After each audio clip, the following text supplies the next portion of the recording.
السلام علیکم ورحمۃ اللہ وبرکاتہ۔ امید ہے انشاءاللہ آپ سب خیریت سے ہوں گے۔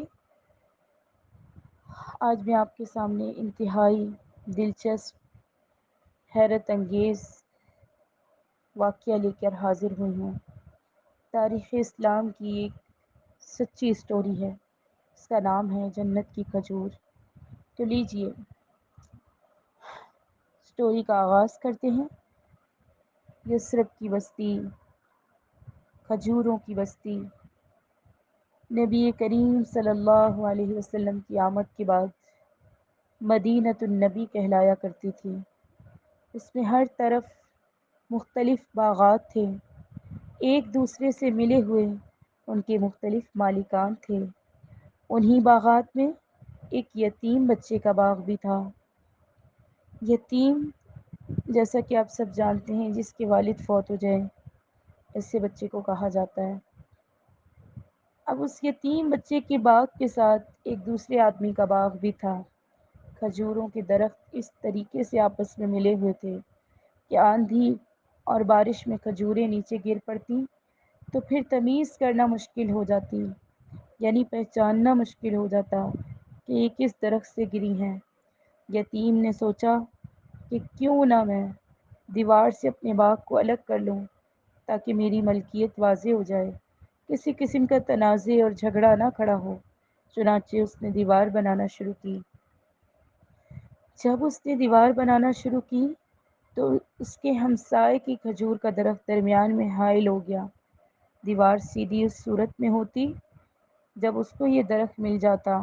وہ یتیم بچہ اب اپنے ہمسائے کے پاس گیا اور کہا کہ آپ کے باغ میں بہت ساری کھجوریں ہیں، میں دیوار بنا رہا ہوں، آپ کی ملکیت کی ایک کھجور راستے میں رکاوٹ بن رہی ہے، یہ کھجور مجھے دے دیں تو میری دیوار سیدھی ہو جائے گی۔ اس شخص نے انکار کر دیا۔ اس بچے نے کہا کہ اچھا، آپ مجھ سے اس کی قیمت لے لیں تاکہ میں اپنی دیوار سیدھی کر لوں۔ اس نے کہا کہ میں اسے بیچنے پر بھی تیار نہیں۔ یتیم نے خوب اصرار کیا، ہمسائیگی کا واسطہ دیا، منت سماجت کی، مگر اس شخص پہ تو دنیا سوار تھی، نہ یتیمی کا لحاظ نہ ہمسائیگی کا پاس۔ یتیم نے کہا کہ دیکھیں، کیا میں اپنی دیوار نہ بناؤں، اس کو سیدھا نہ کروں؟ ہمسائے نے کہا یہ تمہارا معاملہ ہے، تم جانو، تمہارا کام جانے، تمہاری دیوار سیدھی رہے یا ٹیڑھی، مجھے اس سے کوئی غرض نہیں، مگر میں کھجور کو فروخت کرنے کے لیے بالکل بھی تیار نہیں ہوں۔ یتیم جب اس سے مکمل مایوس ہو گیا تو خیال آیا کہ ایک ایسی شخصیت ہے، اگر وہ سفارش کر دیں تو میرا کام بن سکتا ہے۔ دل میں خیال آتے ہی قدم مسجد نبوی کی جانب اٹھ گئے۔ یہ قصہ باعث تعجب ہے کہ آپ صلی اللہ علیہ وسلم کے صحابہ کو آپ صلی اللہ علیہ وسلم سے کس قدر محبت تھی۔ صحابہ انہیں کہا جاتا ہے جنہوں نے ایمان کی حالت میں نبی صلی اللہ علیہ وسلم کو دیکھا، اور ان صحابہ کو آپ صلی اللہ علیہ وسلم کے الفاظ کا کس قدر پاس تھا۔ وہ یتیم بچہ جب مسجد نبوی میں آیا تو سیدھا اللہ کے رسول صلی اللہ علیہ وسلم کے پاس پہنچا۔ عرض کیا، یا رسول اللہ، میرا باغ فلاں آدمی کے باغ سے ملا ہوا ہے، میں ان کے درمیان دیوار بنا رہا ہوں، مگر دیوار اس وقت تک سیدھی نہیں بنتی جب تک راستے میں آنے والی ایک کھجور میری ملکیت نہ بن جائے۔ میں نے اس کے مالک سے عرض کیا کہ وہ مجھے فروخت کر دے، میں نے اس کی منت سماجت بھی کی، مگر اس نے انکار کر دیا۔ اللہ کے رسول صلی اللہ علیہ وسلم میری اس سے سفارش کر دیں کہ وہ مجھے کھجور دے دے۔ آپ صلی اللہ علیہ وسلم نے فرمایا، جاؤ اس آدمی کو بلا کر لے آؤ۔ وہ یتیم اس شخص کے پاس گیا اور کہا کہ اللہ کے رسول صلی اللہ علیہ وسلم تمہیں بلا رہے ہیں۔ وہ شخص مسجد نبوی میں آیا۔ آپ صلی اللہ علیہ وسلم نے اس کی طرف دیکھا اور فرمایا، تمہارا باغ اس یتیم کے باغ سے ملا ہوا ہے۔ یہ یتیم بچہ دیوار بنا کر اپنے باغ کو تمہارے باغ سے علیحدہ کرنا چاہتا ہے۔ تمہاری ایک کھجور اس کی راہ میں رکاوٹ ہے۔ تم ایسا کرو کہ اپنے بھائی کو یہ کھجور دے دو۔ اس شخص نے کہا، میں تو نہیں دوں گا۔ آپ صلی اللہ علیہ وسلم نے پھر فرمایا کہ اپنے بھائی کو یہ کھجور دے دو۔ اس نے کہا، نہیں۔ آپ صلی اللہ علیہ وسلم نے پھر فرمایا، اپنے بھائی کو کھجور دے دو اور میں تمہیں جنت میں کھجور کی ضمانت دیتا ہوں۔ اس شخص نے اتنی بڑی پیشکش سننے کے باوجود کہا، نہیں، میں کھجور نہیں دے سکتا۔ آپ صلی اللہ علیہ وسلم اب خاموش ہو گئے۔ اس سے زیادہ کچھ کہنا آپ صلی اللہ علیہ وسلم نے مناسب نہ جانا۔ صحابہ خاموشی سے ساری گفتگو سن رہے تھے۔ حاضرین مجلس میں حضرت ابو دحداح رضی اللہ عنہ بھی تشریف فرما تھے۔ مدینے میں ان کا بڑا ہی خوبصورت باغ تھا۔ 600 یعنی 600 کھجوروں کے درختوں پر مشتمل باغ اپنے پھل کے سبب بڑا ہی مشہور تھا۔ اس باغ کی کھجوریں اعلیٰ قسم کی شمار ہوتی تھیں۔ منڈی میں ان کی بہت شہرت تھی۔ مدینے کے بڑے بڑے تاجر اس بات کی حسرت اور وش یعنی خواہش کرتے تھے کہ کاش یہ باغ ان کی ملکیت میں ہوتا۔ ابو دحداح رضی اللہ عنہ نے اس باغ کے وسط میں یعنی درمیان میں اپنا انتہائی خوبصورت سا گھر تعمیر کر رکھا تھا۔ بیوی اور بچوں کے ساتھ وہیں رہائش پذیر تھے۔ میٹھے پانی کے کنویں نے اس باغ کی اہمیت کو اور زیادہ اجاگر کر دیا تھا۔ ابو دحداح رضی اللہ عنہ نے جب اللہ کے رسول صلی اللہ علیہ وسلم کی پیشکش کو سنا تو دل میں خیال آیا کہ اس دنیا کا کیا ہے، آج نہیں تو کل مرنا ہی ہے، اور پھر ہمیشہ کی زندگی، عیش و آرام کی زندگی یعنی جنت کی زندگی یا دکھ و آلام کی زندگی۔ اگر جنت میں ایک کھجور ہی مجھے مل جائے تو کیا کہنے۔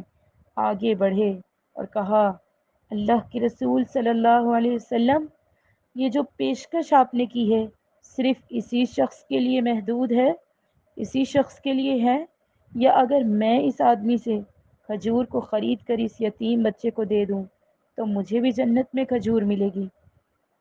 آپ صلی اللہ علیہ وسلم نے فرمایا، ہاں، تمہارے لیے بھی جنت میں کھجور کی ضمانت ہے۔ اب ابو دحداح رضی اللہ عنہ سوچنے لگے کہ ایسی کون سی چیز ہے جو میں اس شخص کو دے کر اس سے وہ کھجور خرید لوں اور پھر اس یتیم کو دے دوں۔ پھر اچانک ہی سب نے دیکھا، انہوں نے ایک عجیب فیصلہ کیا۔ اس آدمی سے مخاطب ہوئے، کہا، سنو، تم میرے باغ سے واقف ہو جس میں میرے 600 کھجوروں کے درخت، گھر اور کنواں بھی ہے؟ اس نے کہا، مدینے میں کون ہوگا جو اس باغ کو نہ جانتا ہو؟ کہا، تم ایسا کرو، میرا سارا باغ اس ایک کھجور کے بدلے میں لے لو۔ اس آدمی کو اپنے کانوں پر اعتبار نہ آیا۔ اس نے مڑ کر ابو دحداح رضی اللہ عنہ کی طرف دیکھا، پھر لوگوں کی طرف دیکھ کر گویا ہوا، سن رہے ہو ابو دحداح کیا کہہ رہا ہے؟ ابو دحداح رضی اللہ عنہ نے پھر اپنی بات کو دہرایا، لوگوں کو اس پر گواہ بنایا۔ چنانچہ اس ایک کھجور کے بدلے میں اپنا سارا باغ، کنواں اور گھر اس آدمی کے حوالے کر دیا۔ جب اس کھجور کے مالک بن گئے تو اس یتیم بچے سے کہا، آج کے بعد وہ کھجور تمہاری، میں نے تم کو گفٹ کی، تحفے میں دی۔ اب اپنی دیوار سیدھی بناؤ، اب تمہارے راستے میں کوئی رکاوٹ نہ ہوگی۔ اس کے بعد اللہ کے رسول صلی اللہ علیہ وسلم کی طرف رخ کیا، عرض کیا، یا رسول اللہ صلی اللہ علیہ وسلم، کیا اب میں جنت میں کھجور کا مستحق ہو گیا ہوں؟ تو آپ صلی اللہ علیہ وسلم نے فرمایا، کم من عذق وداح لأبی الدحداح فی الجنہ، ابو دحداح کے لیے جنت میں کتنے ہی کھجوروں کے جھنڈ ہیں۔ اس حدیث کے راوی حضرت انس رضی اللہ عنہ فرماتے ہیں کہ آپ صلی اللہ علیہ وسلم نے یہ الفاظ ایک، دو یا تین مرتبہ نہیں بلکہ بار بار، بلکہ خوشی کے ساتھ متعدد بار دہرائے، حتیٰ کہ ابو دحداح رضی اللہ عنہ وہاں سے روانہ ہوئے۔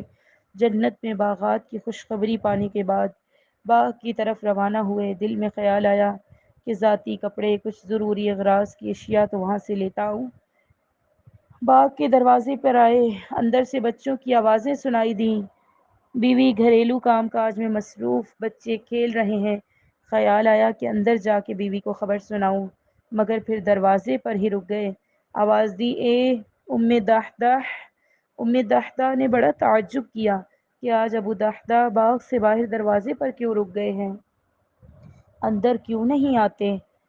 دوبارہ آواز آئی، ام دحدح! جواب دیا، حاضر ہے ابو دحدح۔ فرمایا، میں اس باغ سے بچوں سمیت باہر نکل آؤ، میں نے اس باغ کو تو فروخت کر دیا ہے۔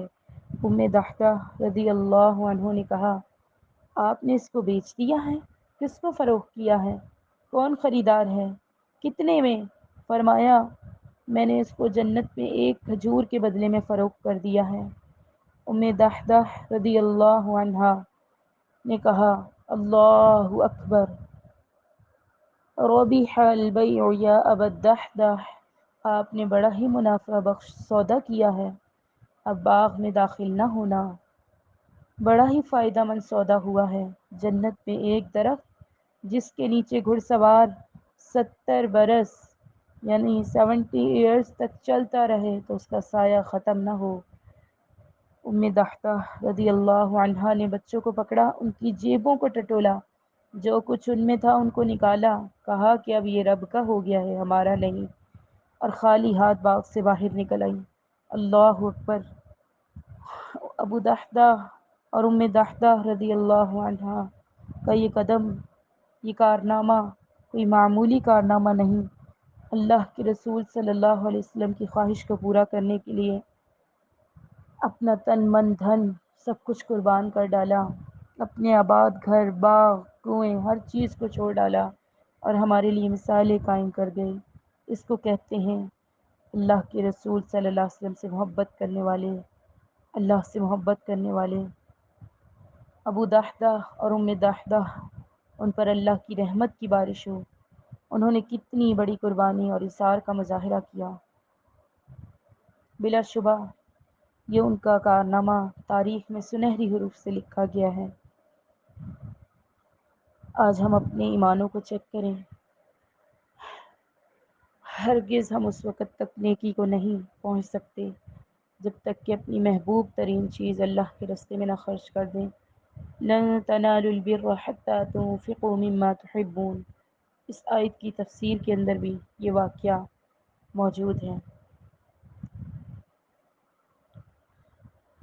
اللہ تعالی ہم سب کے ایمان کو بھی اس طرح مضبوط بنائیں اور اللہ اور اس کے رسول صلی اللہ علیہ وسلم سے محبت کرنے میں ہم بھی اسی طریقے سے آگے بڑھیں۔